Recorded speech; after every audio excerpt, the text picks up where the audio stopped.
Proclamação do Evangelho de Jesus Cristo segundo Lucas.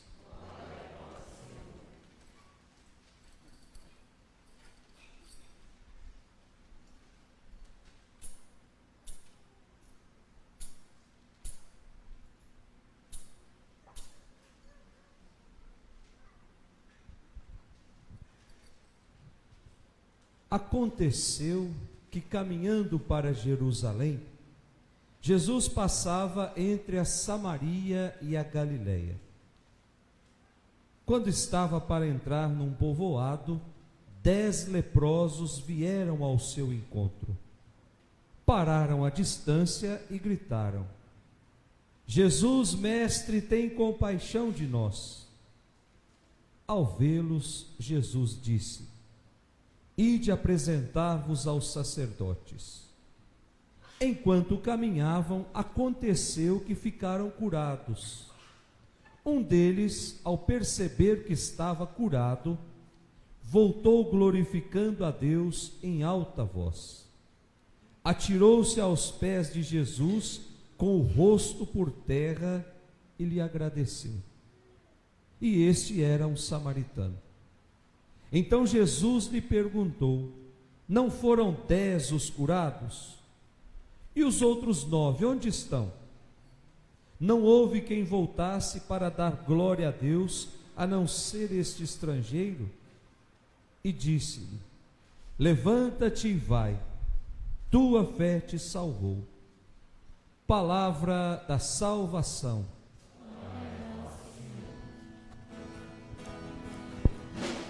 O Senhor fez conhecer a salvação, e as nações revelou sua justiça. O Senhor fez conhecer a salvação, e as nações revelou sua justiça. Podemos sentar. Caríssimos irmãos que nos acompanham ao vivo pelas nossas redes sociais, nós estamos meditando as leituras do domingo de número 28, 28º domingo do tempo comum. Isso indica que nós já estamos chegando no finalzinho da nossa caminhada de tempo comum. Daqui a alguns domingos nós vamos encerrar esse tempo que nós chamamos de tempo comum e vamos começar um novo tempo na nossa igreja.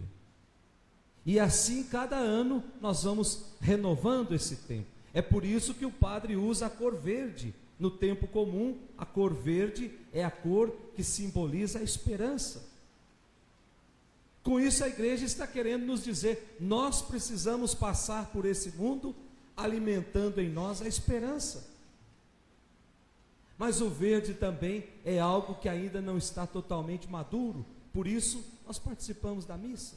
Por isso a cada missa, a cada liturgia, nós vamos amadurecendo um pouquinho até ficarmos totalmente maduros. E nesse final de semana, as leituras desse domingo vêm nos mostrar que Deus tem um projeto de salvação para oferecer a todos nós, sem nenhuma exceção. Todos nós somos convidados a entrar nessa dinâmica de salvação. E aí a gente pode ver as 3 leituras que nós acabamos de ler. Primeira leitura, vamos acompanhar no nosso folheto, tirada do livro de Reis. Eu só pediria para a gente deixar a sessão de fotos para depois, né? Senão atrapalha e aí o padre não consegue concentrar. Primeira leitura, tirada do livro de Reis, o capítulo 5. Segunda Reis, o capítulo 5. Esse livro de Reis foi escrito mais ou menos 850 anos antes de Cristo. E 850 anos antes de Cristo, o povo era dividido em 2 grandes núcleos somente, que era chamado o Reino do Norte e o Reino do Sul. E esse texto se passa lá no Reino do Norte, cuja capital era Israel. E se passa no reinado do rei Jorão. E esse rei, ele queria modernizar Israel e começa a abrir as fronteiras do país para que entre dentro de Israel o culto a outros deuses. E aos poucos eles vão deixando de lado o Deus verdadeiro e vão abraçando o culto a um Deus que eles chamavam de Baal. Então nós vamos percebendo que aos poucos Deus verdadeiro vai sendo deixado de lado, o Deus que eles chamavam de Javé, vai sendo deixado de lado e eles vão cultuando um Deus que não existe, um Deus falso. Então é nesse contexto que aparece o profeta Eliseu, que é o profeta dessa primeira leitura, que assume a defesa do Deus único, que assume a defesa do Deus verdadeiro. E essa defesa já havia sido começada com Elias. Com a morte de Elias, Eliseu que toma a frente para defender o Deus único, o Deus verdadeiro. Então nós temos o capítulo 5 do livro dos Reis. Mas antes de chegar a esse trecho que nós lemos, nós precisamos entender o que é que aconteceu antes para que esse homem pudesse pular lá dentro do rio e banhar suas feridas. É o que nós lemos na primeira leitura. O capítulo 5 inteiro conta a história de um general sírio chamado Naamã. E esse general, ele era tido como herói lá na Síria. Só que de repente, ele é acometido de uma doença, a lepra. E a lepra fazia com que ele fosse deixado de lado. Portanto, uma doença horrível. Mas ele era o herói da Síria. Aí uma das suas criadas, uma das suas empregadas, diz para ele assim: olha, tem um profeta chamado Eliseu, que ele pode curar essa doença sua. E aí, o general Naamã procura o rei e pede para o rei autorização para sair do seu reinado, para ir lá onde estava Eliseu, para pedir a cura. Só que o rei, querendo agradar o rei que governava o outro povo, ele faz ali um pequeno presente para mandar para esse rei. E no livro dos Reis diz que ele organiza 350 quilos de prata, 72 quilos de ouro e mais um monte de roupas finas. E pega tudo isso e envia lá para o Reino do Sul. Com isso, quando chegam esses presentes, o rei pensa que ele estava agradando para poder depois invadir o seu reino. Portanto, ele acha que é o início de uma guerra. Então Eliseu fica sabendo dessa história e pede ao rei que não aceite os presentes, mas que o rei envie para ele o leproso Naamã. E aí ele diz: aí sim vocês ficarão sabendo que em Israel tem profeta. Então Naamã foi com toda a sua comitiva, juntou todos os seus funcionários e foi até a casa de Eliseu pedir que Eliseu curasse as suas feridas. Só que Eliseu nem abre a porta para Naamã. De lá de dentro Eliseu fala: peça para ele ir até o rio Jordão e se banhar lá no rio 7 vezes. E aí Naamã fica chateado com Eliseu. Eu vim de longe e de repente ele nem fala comigo, manda um funcionário dizer que é para mim tomar banho no rio Jordão. O que é que os rios daqui têm que lá no meu país não tem? Se é para tomar banho de rio, eu vou tomar banho lá em Damasco, porque os rios de lá são mais bonitos. Eu não vou tomar banho no rio Jordão. E junta toda a sua comitiva e volta para casa. Aí no meio do caminho, um empregado dele diz para ele: escuta, se ele tivesse pedido para o senhor fazer uma coisa difícil, o senhor não ia fazer. Ele pediu para você entrar 7 vezes dentro do Rio Jordão. O que é que custa fazer isso? E aí ele entra e fica curado. E aí começa a primeira leitura que nós acabamos de ler. Naamã queria de todo jeito que Eliseu aceitasse os presentes. Eu estou aqui dando esses presentes para você como retribuição pela minha cura. Só que tem a surpresa, Eliseu não aceita presente. Eliseu não aceitou absolutamente nada. E aí o que é que ele pediu? Então deixa, pelo menos, eu pegar um pouco dessa terra, para que agora, a partir de hoje, as minhas orações vão ser feitas nessa terra. Porque nessa terra existe um Deus vivo, existe um Deus verdadeiro, é esse Deus que eu quero adorar. E aí junta lá um punhado de terra e leva para ele fazer as suas orações no seu país. Olha que história bonita, gente. Isso mostra para nós que o milagre na nossa vida, ele é de graça. Vocês perceberam? Eliseu não pediu para ele comprar nenhuma vela, não pediu para ele comprar nenhuma fronha dos sonhos, não pediu para comprar tijolinho, pediu apenas que ele banhasse no rio. Olha só como é que Deus age na nossa vida, gente. E muitas vezes a gente vai deixando passar isso despercebido. Deus age na nossa vida na gratuidade.